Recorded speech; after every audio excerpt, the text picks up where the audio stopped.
ब्रह्मांडपदी श्री सप्तशक्ती महाग्रंथ श्री हिंदू धर्मग्रंथ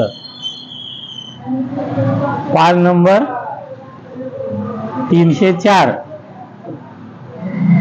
मूळ तळाची पृथ्वी ही निर्माण होताना श्री वीज ही सुदर्शन चक्रासारखी गोल फिरत होती. तेव्हा ती गोल फिरल्यामुळे घुसळल्या जात होती.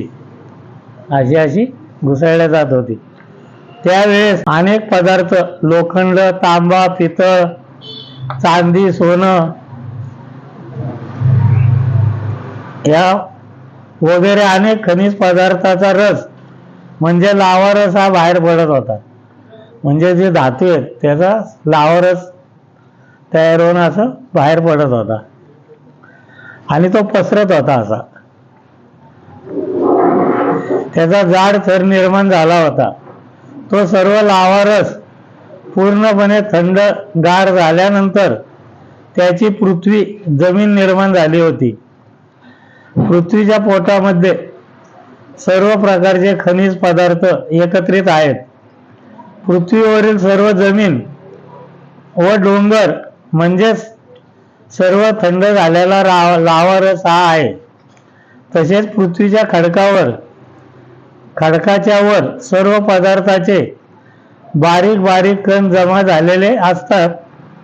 त्याच्यापासून माती म्हणजे जमीन ही तयार झालेली आहे. व जेथे लहान मोठे लावा रसाचे थर साठलेले होते, जमा झालेले होते, त्या ठिकाणी लहान मोठे डोंगर, टेकड्या, पर्वत हे निर्माण झालेले आहे. कुठं सपाट राहिलं तिथं सपाट जमीन राहिली, जिथं एकत्र साठला तिथं उंच डोंगर, पर्वत, दऱ्या, खोऱ्या असं निर्माण झालं. त्या लावारच जसा हे झाला, जसा तो लावारच शांत झाला, थंड झाला, त्याच्यानंतर मग जमीन तयार झाली. म्हणजे त्याला आपण पृथ्वी म्हणतो. मूळ तळाची पृथ्वी आहे. त्याच्यावर लहान किंवा मोठी झाडे, वनस्पती नाहीत, जी मूळ तळाची पृथ्वी आहे खालची. त्या पृथ्वीच्या पोटामध्ये श्री वीज यांच्यामुळे मोठ्या प्रमाणात लोहचुंबक निर्माण झालेले असल्यामुळे ती जी पृथ्वी आहे ना, त्याच्या पोटात लोहचुंबक मोठ्या प्रमाणात निर्माण झालेले आहे. ते मूळ ज्योत आतमध्ये असल्यामुळं ती पृथ्वी आपल्याकडे कोणतीही वस्तू ही खेचून घेत आहे. त्या पृथ्वीवर जेव्हा समुद्र निर्माण झाला आहे त्यावेळेस संपूर्ण पृथ्वी समुद्राच्या पाण्याखाली पूर्णपणे बुडालेली होती. परंतु त्या पृथ्वीवरील मोठमोठे उंच डोंगर, पर्वत हे मात्र त्या समुद्राच्या पाण्यामध्ये बुडालेले नव्हते. ते तसेच समुद्राच्या पाण्याच्या वर दिसत होते. तेव्हा त्याच्यावर वृक्ष वगैरे काही नव्हते, फक्त मोकळे पर्वत, डोंगर हे दिसत होते. तेव्हा 9 शक्तीपैकी एका शक्तीने ही पृथ्वी आपल्या ताब्यात घेऊन सांभाळ सुरू केलेला आहे. जिथं उंच लावर जिथं जास्त थांबला होता तिथं उंच डोंगर, पर्वत, जिथं सपाट राहिला होता तिथं सपाट, बाकी सगळं समुद्राच्या पाण्याने भरलेलं होतं. जे उंच होतं ते दिसत होतं आपल्याला, बाकी सगळं पाण्याच्या आत गेलेलं होतं. मूळ तळाच्या पृथ्वीच्या पोटाच्या आतमध्ये ज्या प्रकारे सर्व खनिज पदार्थ आहेत त्याचप्रमाणे पाणी हे देखील आहे. पृथ्वीच्या पोटात पाणी पण आहे. श्री वीज यांनी पृथ्वीच्या पोटामधील पाणी हे समुद्राच्या रूपाने पृथ्वीच्या वर आणलेले आहे. जेव्हा समुद्र निर्माण झाला तेव्हा पृथ्वीच्या पोटातलं पाणी आलंय बाहेर. प्रत्येक मानवाच्या शरीरामध्ये जसे रक्ताचे प्रवाह, रक्तवाहिन्या असतात त्याचप्रमाणे पृथ्वीच्या पोटामध्ये देखील पाण्याचे प्रवाह, वाहिन्या असतात. जमिनीच्या पोटामधील पाणी म्हणजेच जमिनीचे पृथ्वीचे रक्त असते. ज्याप्रमाणे पृथ्वीवरील मानव हा रक्ताशिवाय व्यवस्थित जगू शकत नाही, तसेच जमीन पृथ्वी ही पाण्याशिवाय व्यवस्थित जगू शकत नाही. जसे मानवाच्या शरीरामधील रक्त ओढून काढले असता मानवात जसा असह्य वेदना होतात, अशक्तपणा येत असतो, तसेच पृथ्वीच्या पोटामधील पाणी म्हणजे पृथ्वीचे रक्त जेव्हा ओढून वर घेतले असता पृथ्वीला देखील अत्यंत असह्य वेदना व मोठ्या प्रमाणात अशक्तपणा येत असतो, त्रास होतो. पृथ्वी क्षीण होत असते. म्हणजे आपल्या शरीरात जशा रक्तवाहिन्या आहेत, बरोबर आहे ना, तसंच पृथ्वीच्या पोटात पण रक्तवाहिन्या आहेत. आणि त्या रक्तवाहिन्या म्हणजे पाणी, पृथ्वीचं पाणी म्हणजे ते पृथ्वीचं रक्त आहे. आपलं कसं इंजेक्शन देऊन ते डॉक्टरने रक्त काढून घेतलं का आपल्याला कसा त्रास होतो, आहे का नाही, ते खेचून काढतात. तसं आपण जेव्हा बोरिंग घेतो, मग ते पाणी आपण ओढून घेतो मोटर लावून, त्यावेळेस पृथ्वीला अशाही वेदना होतात. पृथ्वीचं रक्त जर तुम्ही ओढून घेतलं तर त्याला अशक्तपणा येणार, असह्य होतं त्याला, अगदी म्हणजे कळवळती पृथ्वी. म्हणून पृथ्वीच्या पोटातलं जे बोरिंगने तुम्ही पाणी घेता ते घेतलं नाही पाहिजे. आज इतक्या ठिकाणी बोरिंग घेतायत, म्हणजे अगदी पृथ्वीची चाळण करून टाकलेली आहे. ते इथं होलपाड, तिथं होलपाड, तिथं होलपाड, पाणी काढ, पृथ्वीचं सगळं रक्त ओढून घेत आहेत. पृथ्वीला असह्य वेदना होत आहेत, हे एकदम चुकीचं आहे. मग शेवटी ती पृथ्वी तुम्हाला शाप देते. पृथ्वी ही तुम्हाला शाप देते. तिला वेदना होतात, कळवळती ती. तिला 100,000 ठिकाणी तुम्ही बोरिंगने होल पाडता, इथं तिथं तिथं तिथं तिथं सगळं चाळण करून टाकले ना. अतिशय चुकीचं आहे ते. पृथ्वी आहे ना अशक्त होती, एकदम क्षीण होती ती.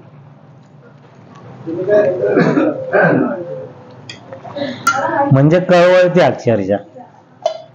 श्रीवीज हे मूळ तळाच्या पृथ्वीच्या पोटामध्ये शिरल्यानंतर पाण्याचा काही थोडा भाग पृथ्वीच्या वर घेऊन आले आहेत व त्या पाण्याच्या पृथ्वीच्या वर समुद्र निर्माण झालेला आहे.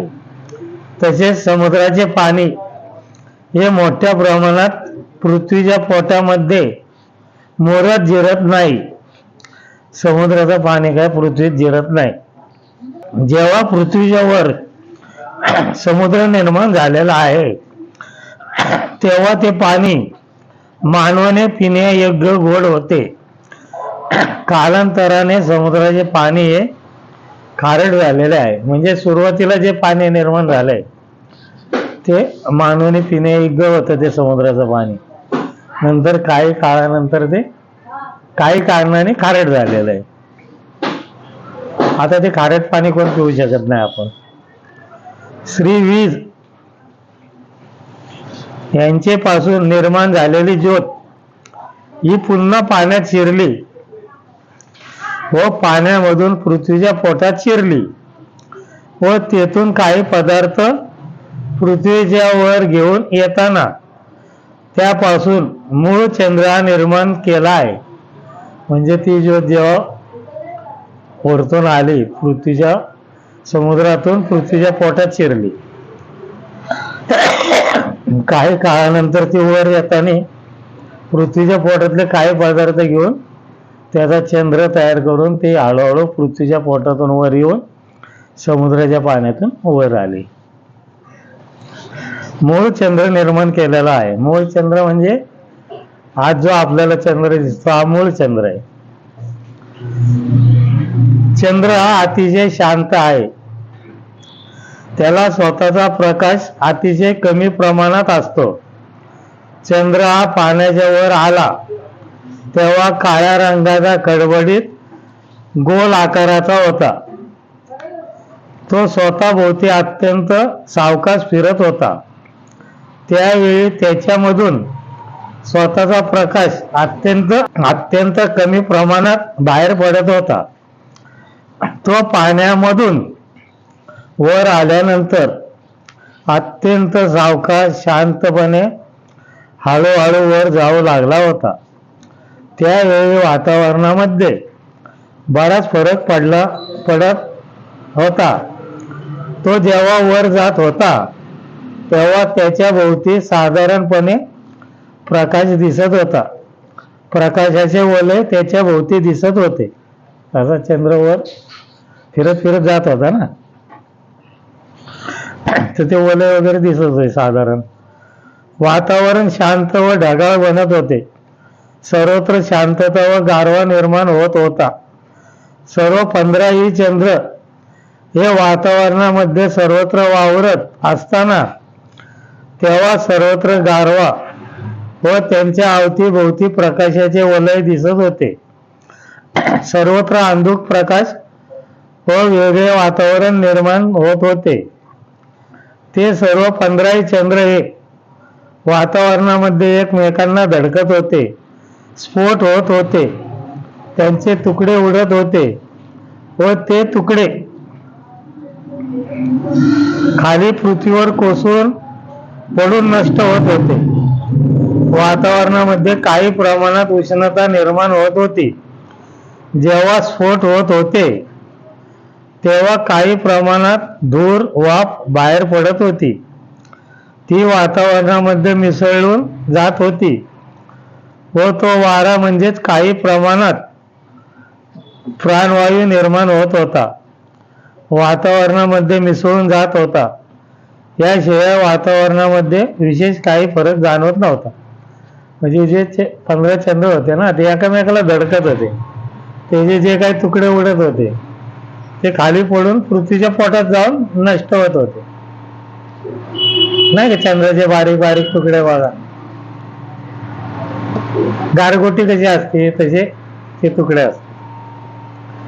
काही काळानंतर ती दिव्य तेजस्वी ज्योत पुन्हा समुद्राच्या पाण्यामध्ये शिरून ती पृथ्वीच्या पोटामधून पुन्हा काही पदार्थ घेऊन पृथ्वीचे वर येताना तिने समुद्राच्या पाण्यामध्ये त्या ज्योतीपासून मूळ सूर्य निर्माण केला होता.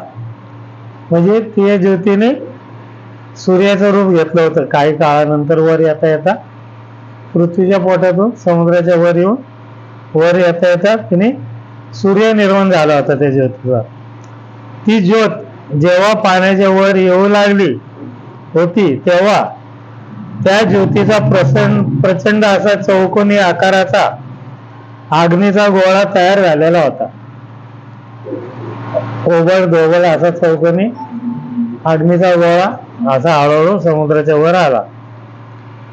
तो गोळा आग ओकीत प्रचंड ज्वाळा निर्माण करीत पाण्याच्या वर आला होता. ती जी ज्योत पाण्यात शिरली होती, पाण्यात शिरून पृथ्वीच्या पोटात शिरली होती ना, काही काळानंतर ती वर येताना तिने सूर्य निर्माण केला. म्हणजे त्या ज्योतीचा सूर्य तयार झाला. प्रचंड मोठा चौकोनी आकाराचा ओबड दोबड अग्नीचा गोळा विस्तो असा खडक होता. म्हणजे तो पाण्याच्या वर आला होता. मूळ सूर्याचा गोळा समुद्राच्या पाण्याच्या वर आला तेव्हा त्या सूर्याच्या तेजाने समुद्राच्या पाण्याचा बराचसा भागाची वाफ निर्माण झाली होती व ती वाफ वर आकाशात जाऊ लागली. त्याचे ढग निर्माण होत होते. मूळ सूर्य पाण्याच्या वर आल्यावर तो सरळ एका रेषेमध्ये वर वर जाऊ लागला. तो ब्रह्मांडाच्या वातावरणाच्या वर टोकावर जाऊन थांबला. तो मूळ सूर्य हळूहळू एका रेषेत सरळ वर गेला आणि वरती टोकावर जाऊन थांबला ब्रह्मांडाच्या वर. व तेथून पुन्हा खाली येत आता आपला जो सूर्य आहे तेथे येऊन थांबला. आता जो आपला सूर्य आहे त्या ठिकाणी तो मूळ सूर्य येऊन थांबला. तेथून पुन्हा उजव्या बाजूकडे बऱ्याच लांब अंतरापर्यंत गेला. तिथून तो सूर्य काय केलं, आपला सूर्य जिथं आहे तिथे येऊन थांबला. तिथून आपल्या सूर्याच्या उजव्या बाजूला बऱ्याच लांब गेला. असा बऱ्याच लांब अंतरापर्यंत गेला. तिथून पुन्हा परत आला आणि पहिल्या जागा येऊन थांबला. कुठं, आता आपला सूर्य आहे तिथं. व तिथून पुन्हा तो डावीकडे वळाला, आपल्या सूर्याच्या डाव्या बाजूला वळाला. तो बराच लांब अंतरापर्यंत गेला. असा परत गेला. तो पुन्हा पहिल्या जागी आला. परत पहिल्या जागेवर हळूहळू आला.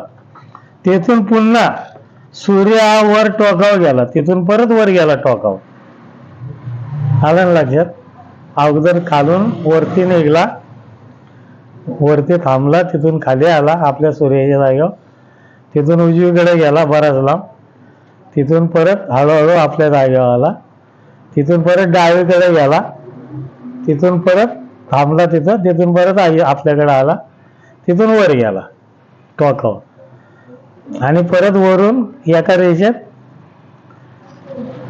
खाली खाली येत पुन्हा समुद्राच्या पाण्यात शिरला. सरळ एका रेषेत खाली येऊन समुद्राच्या पाण्यात शिरला आहे. व नंतर मूळ सूर्य याने समुद्राच्या पाण्यात दुसरा सूर्य निर्माण केला आहे. व दोन्ही सूर्य हे पाण्याच्या वर आल्यानंतर नवीन सूर्याला मूळ सूर्याने एका रेषेत सरळ वर घेऊन गेला. मूळ सूर्याने नवीन सूर्याला वर टोकावर एका जागी स्थिर बसवले.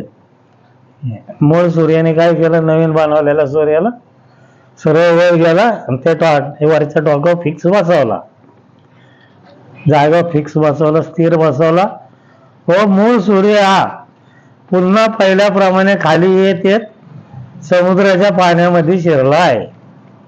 मूळ सूर्य परत खाली येत येत समुद्राच्या पाण्यात शिरला. अशा प्रकाराने मूळ सूर्याने एक एक नवीन सूर्य निर्माण करून प्रत्येक सूर्याला आपल्या जागेवर स्थिर बसवलेले आहे. पहिला कसा बनवला, त्याला खाली आला, परत दुसरा बनवला, परत त्याला त्या जागेवर बसवला. असा करत करत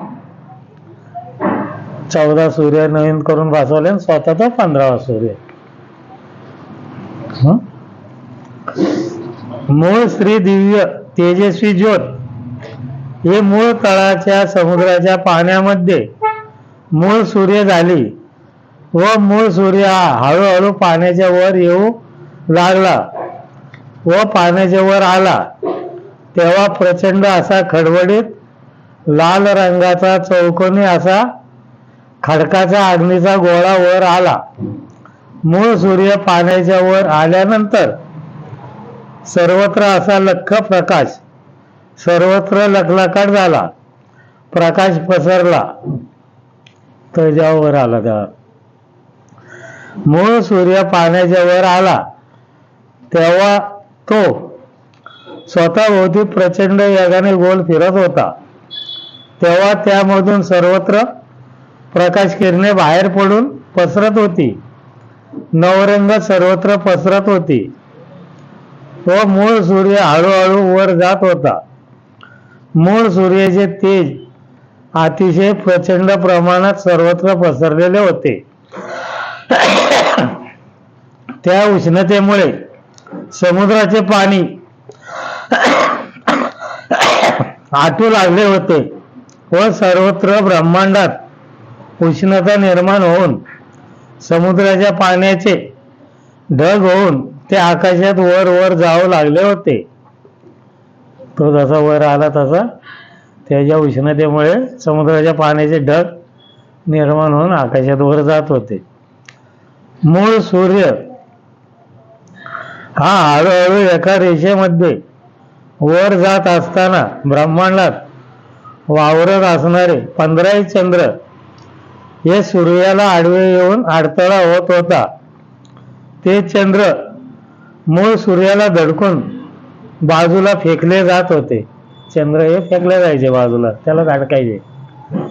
जेव्हा चंद्र हे सूर्याला धडकत होते तेव्हा त्यांचा प्रचंड असा स्फोट होत होता व त्यामधून ती हवा वायू बाहेर पडत होता. त्याच्यापासून काही प्रमाणात प्राणवायू निर्माण होत होता. त्या स्फोटामधून मूळ सूर्याचे तुकडे होत नव्हते. मूळ सूर्य हा सरळ एका रेषेत ब्रह्मांडाच्या वर टोकावर जाऊन पोहोचला. तेथून पुन्हा हळूहळू खाली येत आता आपला जेथे सूर्य आहे तेथपर्यंत आला. तिथून आपल्या सूर्याच्या उजव्या बाजूकडे वळाला व काही अंतर गेल्यानंतर तेथून पुन्हा मूळ जागी आला. तेथून पुन्हा आपल्या सूर्याच्या डाव्या बाजूकडे वळाला व काही अंतर गेल्यानंतर तेथून पुन्हा मूळ जागी आला. म्हणजे आपल्या सूर्याच्या ठिकाणी आला व तेथून पुन्हा ब्रह्मांडाच्या वर टोकावर हळूहळू जाऊन पोहोचला व तेथून पुन्हा मूळ सूर्य हा हळूहळू सरळ एका रेषेत खाली येत येत पुन्हा समुद्राच्या पाण्यामध्ये शिरला आहे. त्यानंतर ब्रह्मांडात पुन्हा संपूर्ण अंधार पसरला होता.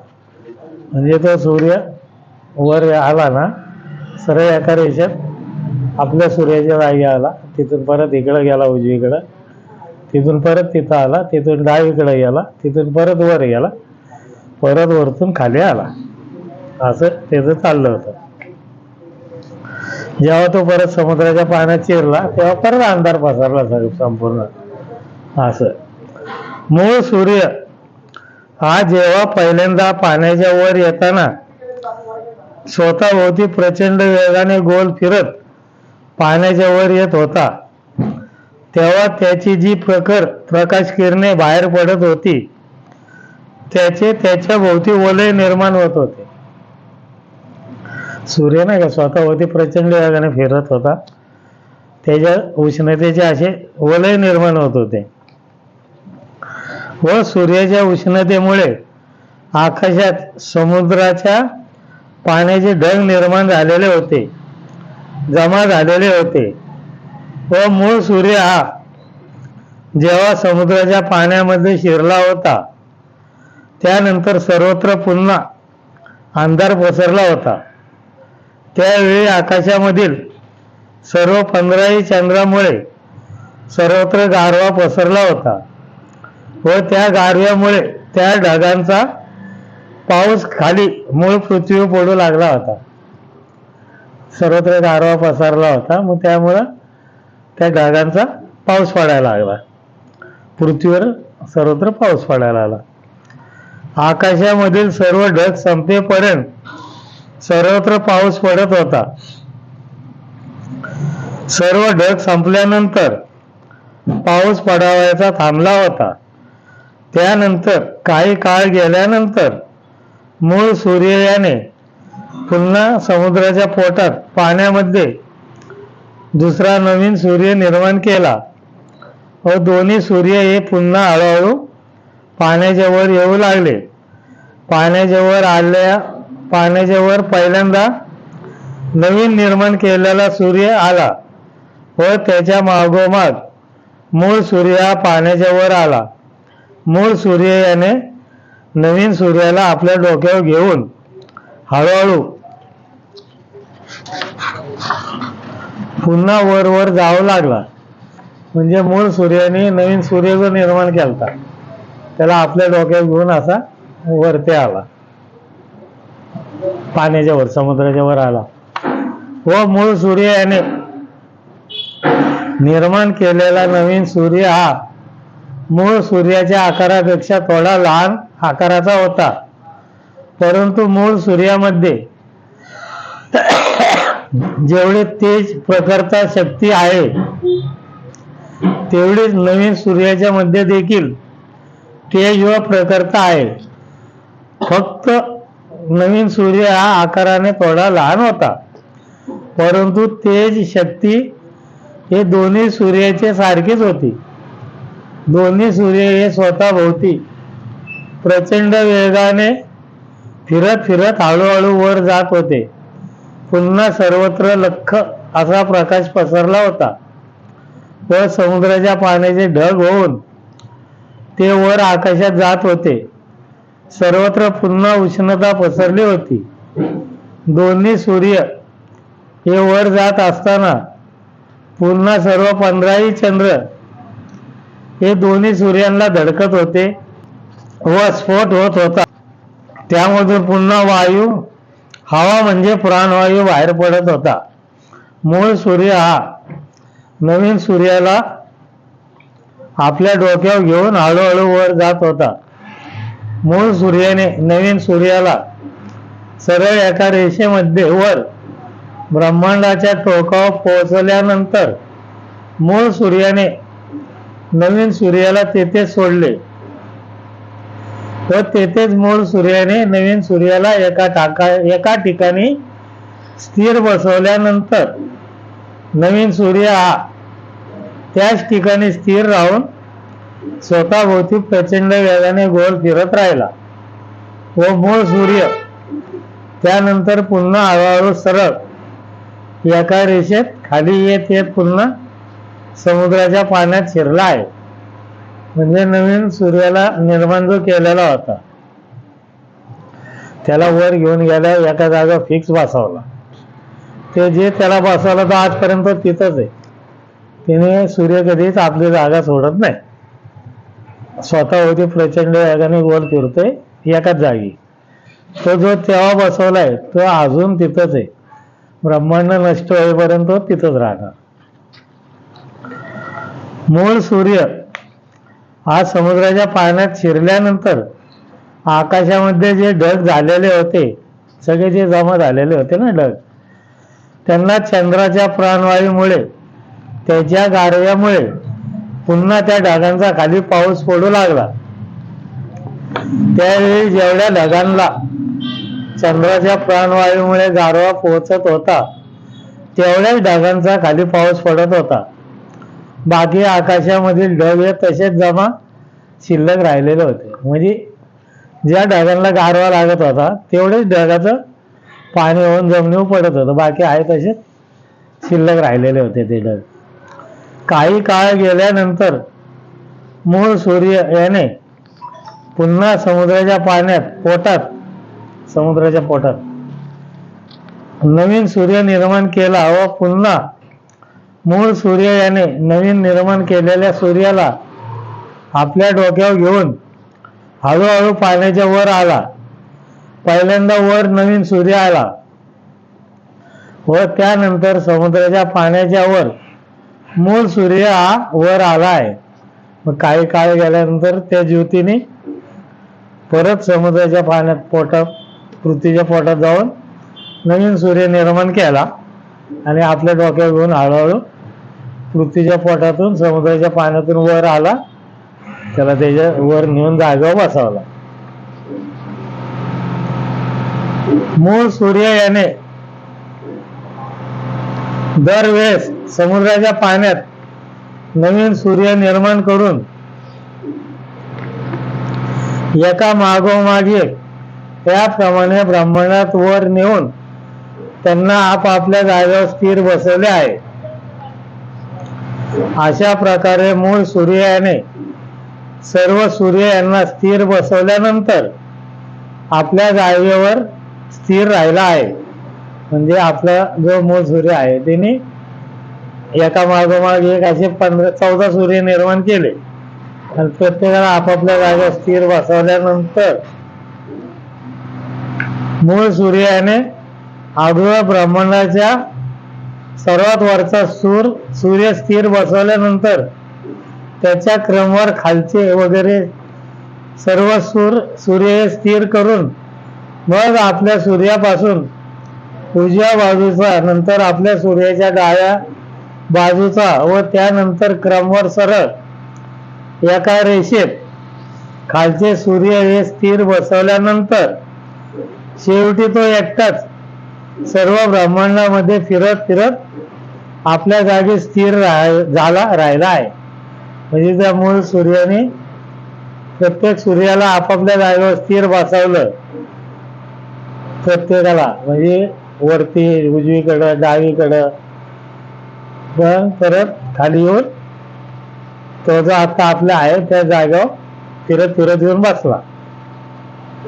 म्हणजे जो बसला तो आजपर्यंत तिथंच आहे, ते काय हालायला तयार नाही.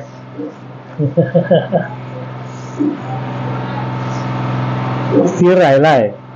आपला जो सूर्य आहे तो मूळ सूर्य असून त्याने सर्व सूर्य स्थिर बसवल्यानंतर प्रत्येक सूर्याने आपल्याकडे एक एक चंद्र हे आकर्षित करून ओढून घेतलेले आहे. म्हणजे प्रत्येक सूर्याने त्याचा जो चंद्र होता त्याला आपल्याकडे ओढून घेतलं. लोहचुंबक होतं ना प्रत्येकात, त्यावेळी प्रत्येक चंद्र हा त्या सूर्याने आपल्याकडे ओढून घेतल्यामुळे तो चंद्र हा सूर्याचे वर जोरात धडकलेले आहेत. असे धडकले ना ते, तर त्या प्रत्येक चंद्र याची आपल्या जागी स्थिर होऊन प्रत्येक चंद्र हा त्याच्या सूर्याभोवती फिरू लागलेला आहे. प्रत्येक चंद्र हा स्वतःभोवती फिरत फिरत त्यांच्या सूर्याभोवती देखील फिरत आहे. म्हणजे प्रत्येक चंद्र स्वतःभोवती फिरत पण त्याच्या सूर्याभोवती फिरत आहे. म्हणजे सूर्यावरती आहे, त्याच्या खाली चंद्र आहे. सूर्याच्या खाली तो असा फिरतो, असा तिरका फिरतो असा.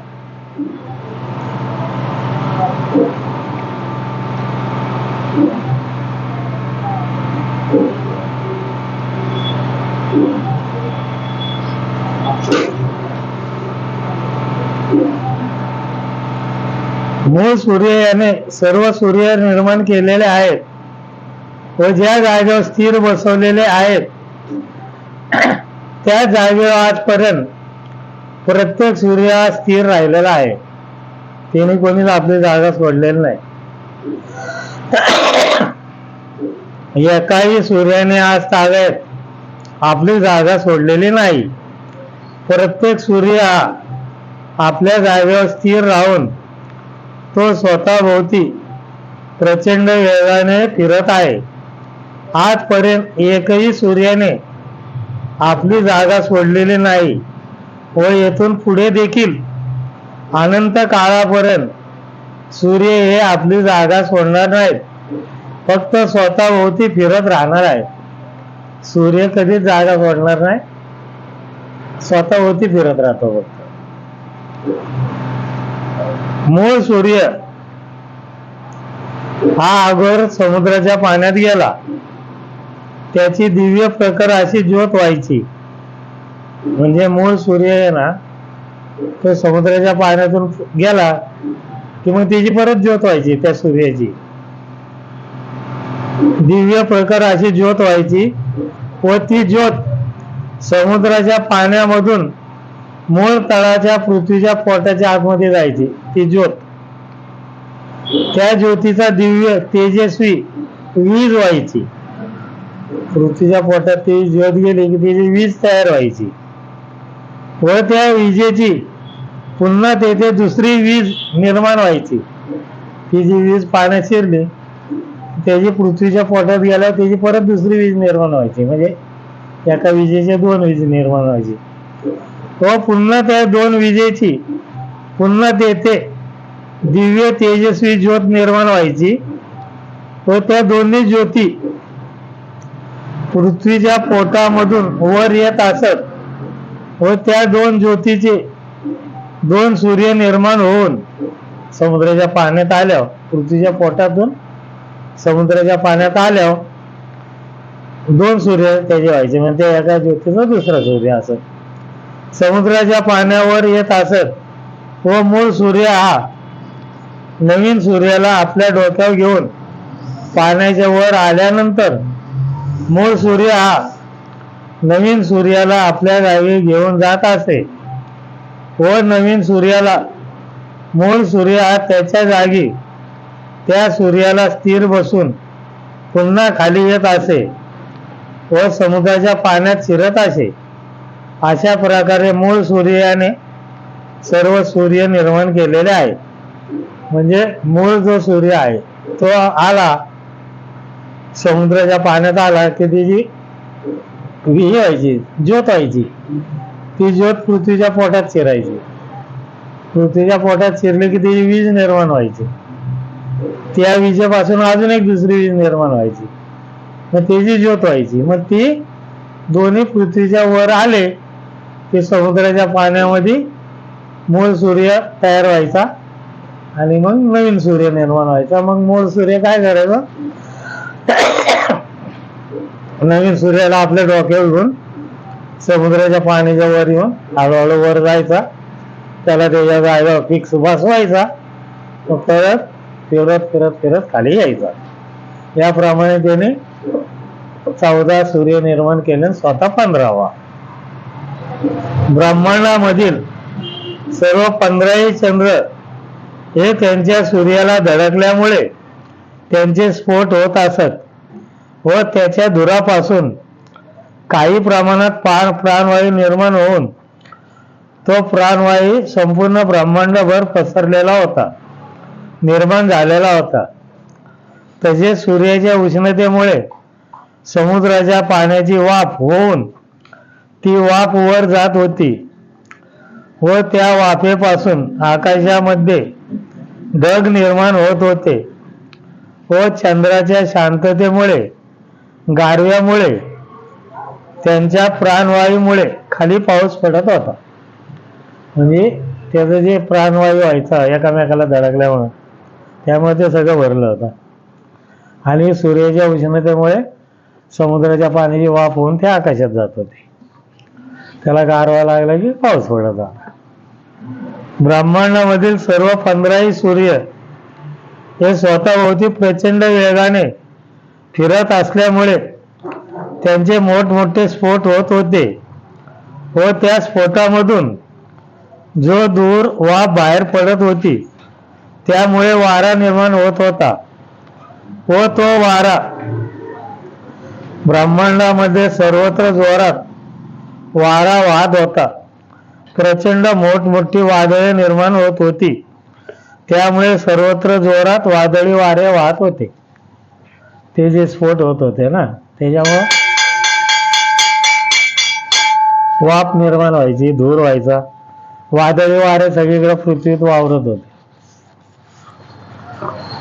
प्रत्येक सूर्याचे वर जे स्फोट होत होते, प्रत्येक सूर्यावर स्फोट व्हायचे ना, त्यामधून जे सूर्याचे तुकडे उडत होते त्याच्यापासून चांदण्या व तारे निर्माण होत आहेत. म्हणजे सूर्याचे जे स्फोट व्हायचे त्याचे जे तुकडे उडायचे ना, त्याच्यापासून चांदण्या, तारे निर्माण होत होते. संपूर्ण ब्रह्मांडामध्ये असंख्य प्रचंड प्रमाणात चांदणे व तारे निर्माण झालेले आहेत व काही काळानंतर आकाशामधील चांदण्या व तारे खाली निखळून पडत असतात व खाली जमिनीवर येताना त्याची वीज झालेली असते व ती वीज जमिनीमध्ये शिरून नष्ट होत असते. ते चांदण्या तारे जेव्हा काही काळानंतर खाली येतात तेव्हा येता येता त्याची वीज निर्माण होते आणि ती पृथ्वीच्या पोटात शिरून नष्ट होते.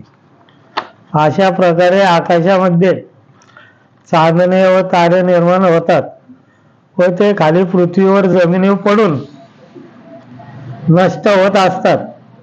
पुन्हा स्फोटामधून चांदणे व तारे निर्माण होत असतात.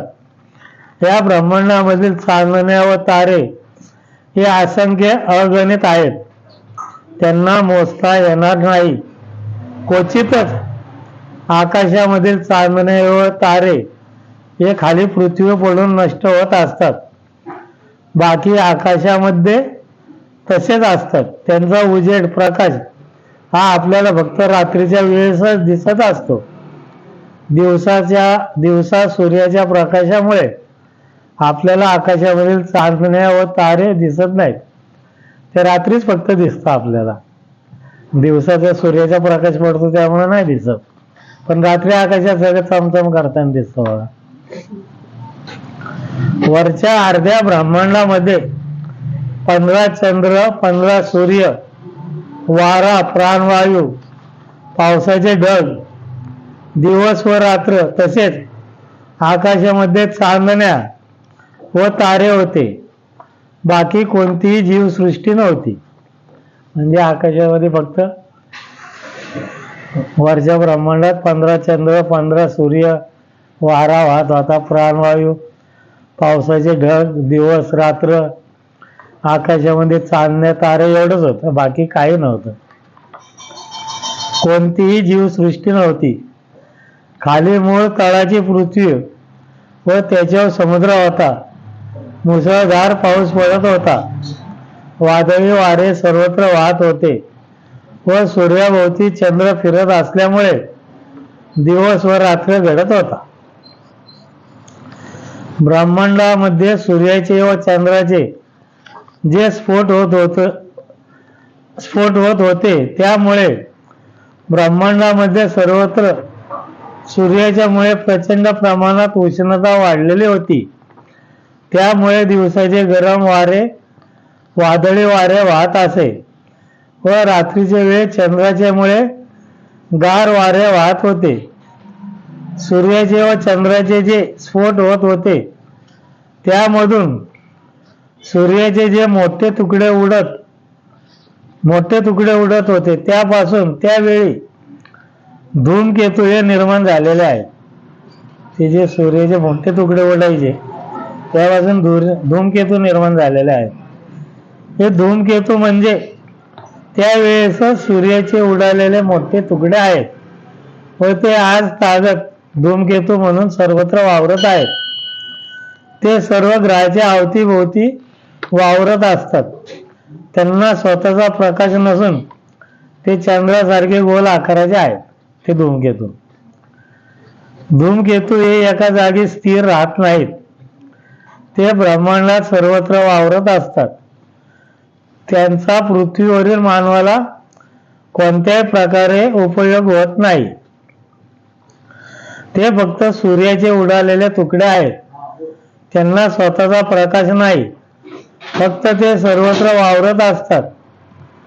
हे धूमकेतू ब्रह्मांडामधील सूर्य व चंद्र निर्माण होताना त्यांच्या स्फोटामधून निर्माण झालेले आहेत. जेव्हा चंद्र सूर्य निर्माण होत होते तेव्हा ते धूमकेतू निर्माण झालेले आहेत. त्याच्या पृथ्वीवरील मानवाला कोणताही उपयोग नाही. ते त्यावेळी निर्माण झालेले असून आज तागायत आहेत व सर्वत्र वावरत आहेत. त्यांची संख्या अतिशय कमी झालेली असून ते काही काळानंतर नष्ट होत आहेत. काही काळानंतर ते नष्ट होतात. त्यावेळी त्यांची संख्या अतिशय प्रचंड प्रमाणात होती. आता ते कमी कमी होत असून कालांतराने ते संपूर्णपणे नष्ट होणार आहे. नाथेश्वर, श्री नाथेश्वर प्रसन्न.